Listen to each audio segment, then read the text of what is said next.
Está na hora de a gente fazer a nossa prece, para a gente começar a nossa reunião de hoje. Então vamos todos sintonizando com Deus, vamos elevando os nossos pensamentos a Jesus, ao nosso Pai Celeste, aos bons espíritos, com um sentimento de gratidão. Gratidão ao nosso Pai Celeste, pela vida, pela saúde, pelo pão de cada dia, tanto do corpo como da alma. Gratidão pelas energias que vêm do alto e que nos sustenta. Gratidão pela natureza, pelo verde das florestas.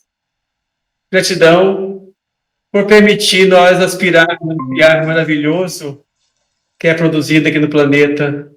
Que Jesus ilumine nossos corações, que os bons espíritos abençoem cada um de nós, iluminando os nossos passos. Que possamos, Senhor Jesus, nessa noite de hoje, contribuir com os bons espíritos na emissão de luz. Graças a Deus, vamos gratidão pelas energias que estão vindo do alto, aqui por centro, em favor também de cada um dos nossos irmãos que estão participando da reunião à distância. Seus lares, nesse momento, sejam visitados, onde eles estiverem, seus familiares, todas as pessoas com os quais cada um entra em sintonia, seja abençoado. Todos os nossos irmãos presentes aqui no centro, também seus familiares recebam essa paz, essa luz e esse amor do Cristo. Graças a Deus e que assim seja. Boa noite, Tião Carmino, Lalinha, sejam bem-vindos. Então vamos hoje abordar o tema Dai gratuitamente o que gratuitamente recebestes.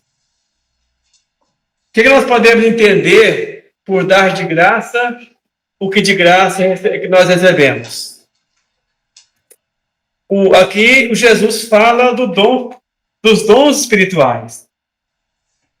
Primeiro, ele lá em Mateus 10, versículo 8, Jesus fala: restituir a saúde aos doentes, ressuscitai os mortos, curai os leprosos, expulsai os demônios, ou seja, os espíritos sofredores. Dai gratuitamente o que haveis recebido gratuitamente. Ainda, Allan Kardec, também no Evangelho, capítulo 26, ele fala o seguinte: Jesus prescreve que ninguém se faça pagar daquilo que nada pagou. O dom de curar foi dado por Deus gratuitamente, para alívio dos que sofrem e como meio de propagação da fé. Assim, não deve fazer dele objeto de comércio, nem de especulação, nem meio de vida. Quando ele fala isso, ele quer mostrar para nós também que não é só nos tratamentos espirituais que a pessoa deve evitar a cobrança. Tem que ir mais além. Todo trabalho espiritual, seja palestra, trabalho da igreja, trabalho de qualquer igreja, deve ser gratuito. O próprio Jesus ensinou seus apóstolos isso. Quando ele viajava com os apóstolos e depois também que ele foi, depois da crucificação, ele falou: cada um ide 2 em 2 e pregar meu evangelho. Mas ele orientava os seus discípulos a não ser pesado a ninguém. Então, os próprios apóstolos, eles saíam e faziam algum trabalho para ganhar algum dinheiro. Então, eles não tinham salário. Porque a associação não pagava salário para eles. Então, o dom de pregar, quando vão pregar a palavra de Deus, jamais poderia receber salário algum. Aí Jesus, lá em Lucas, Marcos e Mateus, Jesus fala assim, percatai-vos dos escribas que se exibem a passear com longas túnicas, que gostam de ser saudados nas praças públicas e de ocupar os primeiros assentos nas sinagogas e os primeiros lugares dos festins, que a pretexto de extensas preces devoram as casas das viúvas. Essas pessoas receberão condenação muito rigorosa. Primeiro aqui, ele mostra alguns tipos de pagamento. Primeiro pagamento que os escribas recebiam é o ser visto. Ele gostava de exibir as longas túnicas para as pessoas olharem, olha, está passando ali o grande escriba, o homem de Deus. Então, ele se sentia lisonjeado em receber aquela forma de reconhecimento. E nós procurarmos receber reconhecimento é uma forma de pagamento. E ele fala ainda, gostam de ser saudados nas praças públicas. Então, eles sentiam lisonjeados em ser saudados como homem de Deus. Era o pagamento que recebiam. Também a pessoa deve se evitar. E gostava também de ocupar primeiros assentos nas sinagogas e os primeiros lugares nos festins, para ser identificado como pessoas importantes. Tudo isso é pagamento. Quando a gente quer ser mais, quer ser visto, quer receber as lisonjas, né? O reconhecimento é uma forma de receber pagamento. E ainda fala que aí já eles falam também que a pretexto de extensas preces devora as casas das viúvas. O que quer dizer devorar as casas das viúvas? Porque recebia pagamento alto pelas preces e deixava aquelas viúvas sem um centavo, usava o dinheiro delas, então estava recebendo dinheiro pelas preces. Aí ele fala ainda, fala assim, essas pessoas receberão condenação mais rigorosa.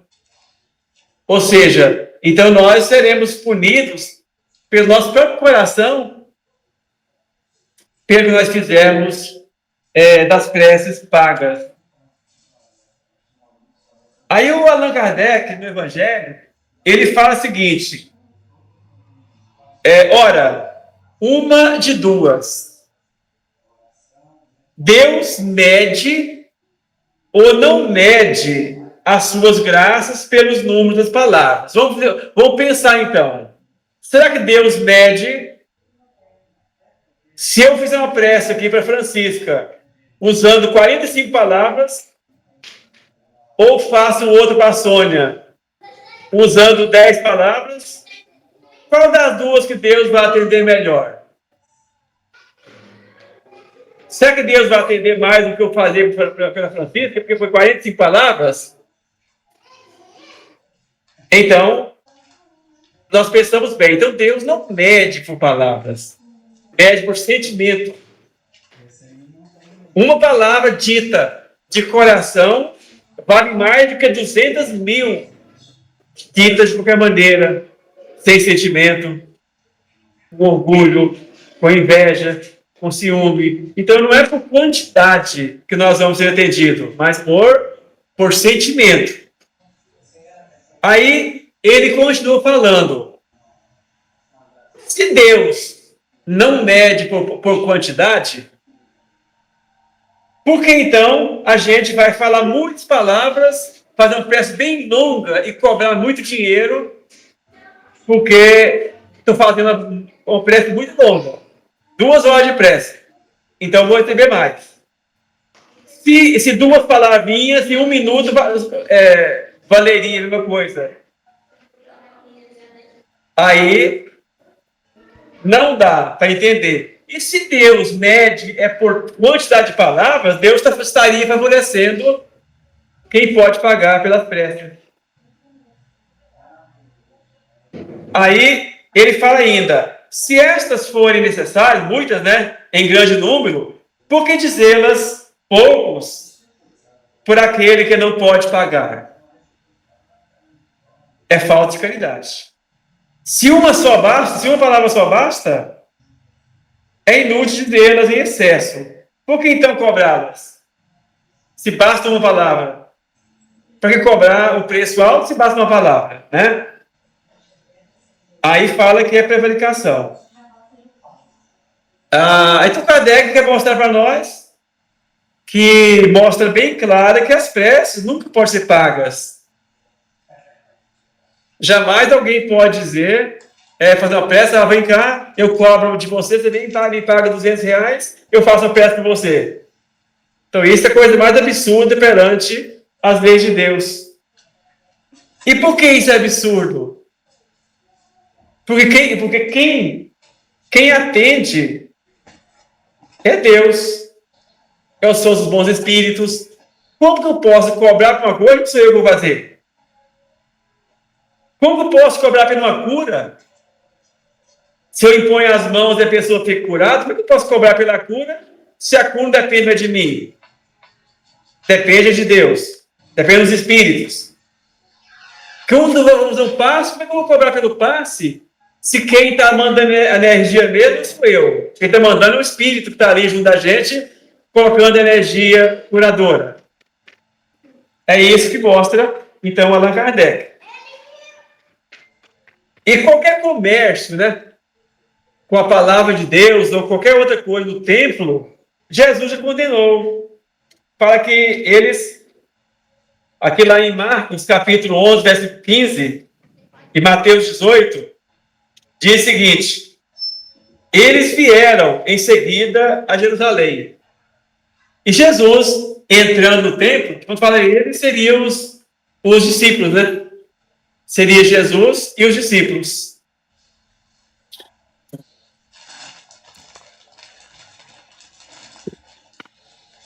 Então seria Jesus e os discípulos entrando no templo.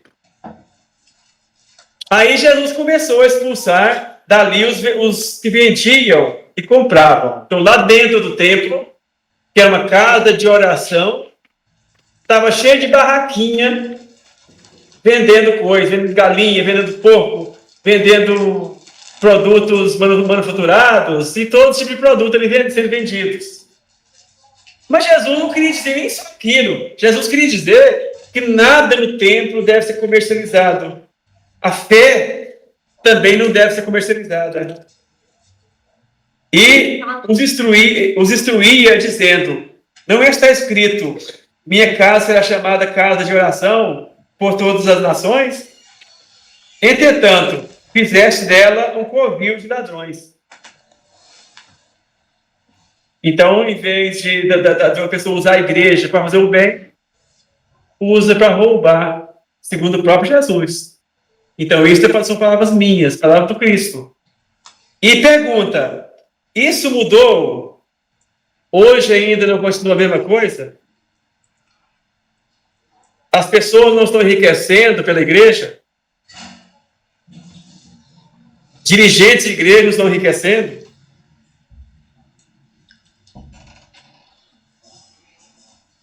Allan Kardec, no Evangelho segundo o Espiritismo, no item 6, fala o seguinte: Jesus expulsou do templo os mercadores. Condenou, assim, o tráfico das coisas santas, sob qualquer forma. Sob qualquer forma, as coisas santas devem ser evitado o tráfico. Deus não vende a sua bênção, nem o seu perdão, nem a entrada no reino dos céus. Não tem, pois, o homem o direito de lhes estipular preço.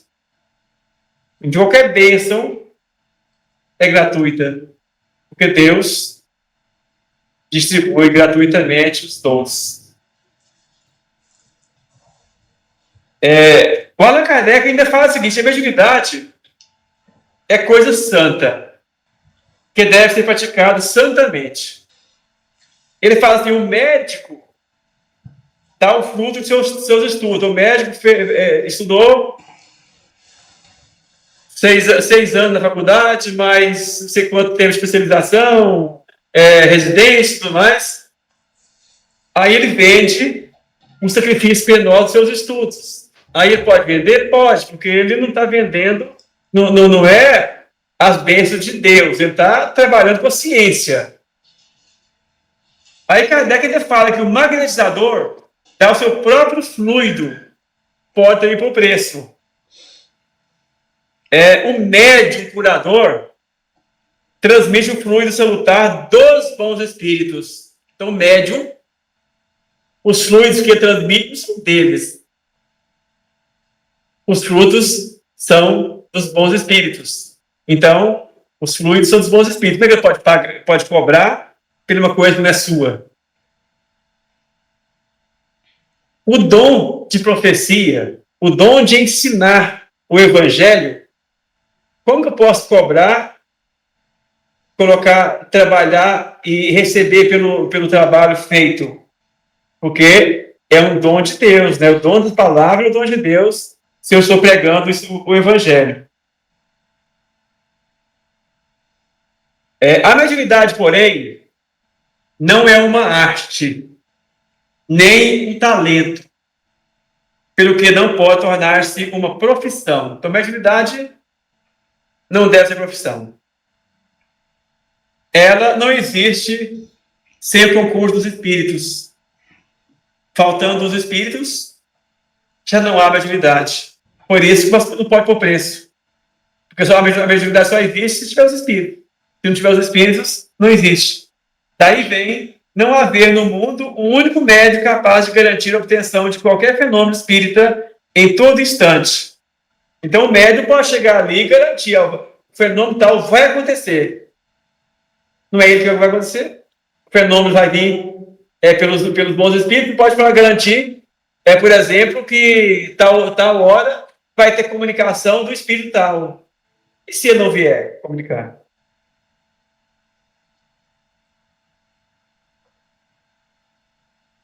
Allan Kardec ainda diz no Evangelho, capítulo 26, item 9, ele fala que explorar alguém a mediunidade é, consequentemente, dispor de uma coisa da qual não é realmente dono. Eu estou vendendo uma coisa que não é minha. Pensemos bem, né? Quando eu vendo uma coisa que não é minha, isso é honesto? Se eu vender uma coisa que não pertence a mim, isso é honesto. Aí quando eu vendo os dons da mediunidade, eu estou vendendo coisa que não é minha, que não é meu. Então isso é um roubo, né? Afirmar o contrário é enganar quem paga.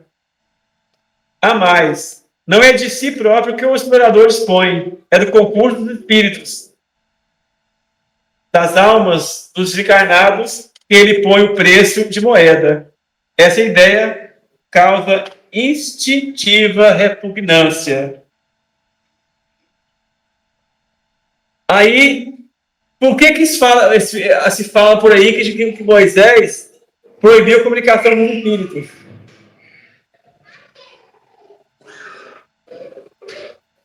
Crianças, lê assim, tá? Por que Moisés proibiu a comunicação com os espíritos? É verdade? É. Mas por que ele proibiu? Porque na época de Moisés não tinha um espiritismo ainda que fazia a organização como Kardec fez. Mas já existia mediunidade? Já. E eles utilizavam a mediunidade para ganhar dinheiro, para enganar. Era a mediunidade para ganhar dinheiro por enganação, que predominava. Claro que podia ter algumas comunicações sérias, né? Mas a maioria é comunicação enganando os outros. Aí Moisés, vendo esse abuso que estava acontecendo, ele proibiu que não podia comunicar com os espíritos. Então eu falo, foi esse tráfico degenerado em abuso, explorado pelo charlatanismo, pela ignorância, pela credulidade, pela dispersão, que motivou a proibição de Moisés. Estava correto? Sim. Estava correto. Porque não tinha uma organização para receber as comunicações de forma séria, era todo mundo recebendo dinheiro, enganando os outros. Aí Moisés proibiu essa comunicação. Então, resumindo, mediunidade é uma missão, né? É uma missão. E nós temos alguns casos que a gente percebe, então, no moderno espiritismo, compreendendo o lado sério da questão, pelo decreto que lançou essa exploração, elevou a mediunidade à categoria de missão. Então, o espiritismo mostrou que a mediunidade é uma missão. Então, ela tem que ser séria. Não pode se abusar dela. E nós temos aqui no mundo, mas principalmente no Brasil, né, o Chico Xavier, que foi um exemplo de missão. Lembremos que o Chico teve uma vida desde jovenzinho, começando a maioridade, foi até mais de 90 anos, com a sua maioridade, trabalhando sem usar um centavo do dinheiro, de tanto livro que foi vendido pelas instituições, nunca utilizou um centavo do dinheiro da maioridade e nem do dinheiro do centro, o dinheiro que recebiam, as doações que o pessoal doava, né? Cada doação, ele repassava imediatamente para uma instituição de caridade. Jamais utilizou, foi a vida todinha pobre, foi o tempo todinho pobre, se encarnou pobre, numa casinha simplesinha de pessoas pobrezinhas vivendo só com o salário de aposentado dele, que era pouco, e porque trabalhava no Ministério da Agricultura e aposentou trabalhando lá. E essa aposentadoria pequenininha, mas ele viveu dela, sem jamais utilizar o dinheiro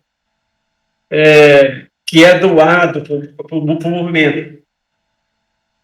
E poderia, segundo as estimativas, ele ser milionário.